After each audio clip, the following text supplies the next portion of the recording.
119 కీర్తన 70 కాదు 67 శ్రమ కలగక మునుపు నేను త్రోవ విడిచి తిని ఇప్పుడు నీ వాక్యమును అనుసరించి నడుచుకొంచున్నాను. అంటే ఆ శ్రమ దగ్గర ఏం పెడతారు?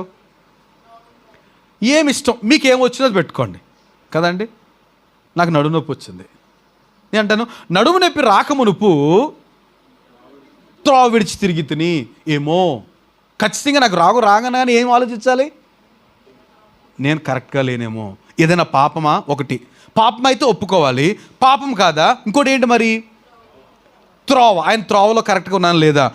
నేను శ్రమ కలుగక మునుపు, రోగము లేదా వ్యాధి కలుగక మునుపు త్రోవ విడిచి తిరిగి తిని ఇప్పుడు నీ వాక్యమును అనుసరించి నడుచుకొంచున్నా. దేవునికి స్తోత్రం.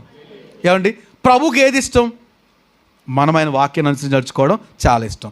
దాని కొరకు ఒక్కొక్కసారి ఆయన ఏం చేస్తాడు? ఆయన రిలీజ్ చేస్తాడు. ఏం రిలీజ్ చేస్తాడు?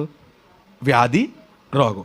పాపం వల్ల వచ్చే రోగం అదొకటి, అదేమో అది కాకపోతే ఇదేమై ఉండొచ్చు.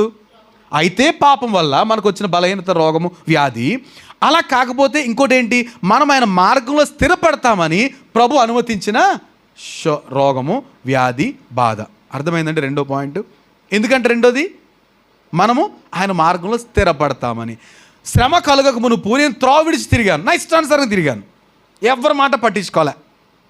తల్లి లేదు, తండ్రి లేదు, అన్నయ్య లేదు, తమ్ముడు లేదు, బావ లేడు, ఎవరు లేరు, ఎవరిని పట్టించుకోలే. ఇప్పుడు వచ్చింది, శ్రమ వచ్చింది. ఇప్పుడు ఏం చేస్తున్నాను? నన్ను దిద్దుము చిన్న ప్రాయము సన్నుతుండగు నాయన, అయ్యా నన్ను దిద్దండి అయ్యా.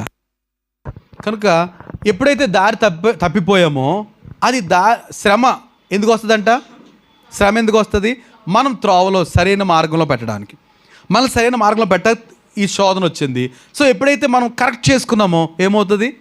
తగ్గిపోద్ది. దేవునికి స్తోత్రం. ఏమంటే అన్నీ మరణం కొరకు వచ్చినాయి కాదు, అన్నీ పాపం వల్ల వచ్చినాయి కాదు, రైట్? మన మార్గాలను సరళం చేయడానికి కొన్నిసార్లు ప్రభు ఏం చేస్తాడు? పిల్లలు అంతే కదండి, సరిగా మార్గం లేదనుకోండి ఏం చేస్తారు? ఒక్కటిచ్చుకుంటారు. తల్లులు, తండ్రులు కర్రతో ఒక్కటిచ్చుకుంటారు. ఒక్కటిచ్చుకోగానే ఏమవుతారు? సరి అయిపోతారు. అర్థమైంది మమ్మీ, అర్థమైంది డాడీ అనేది సరి అయిపోతారు. ఇదనమాట.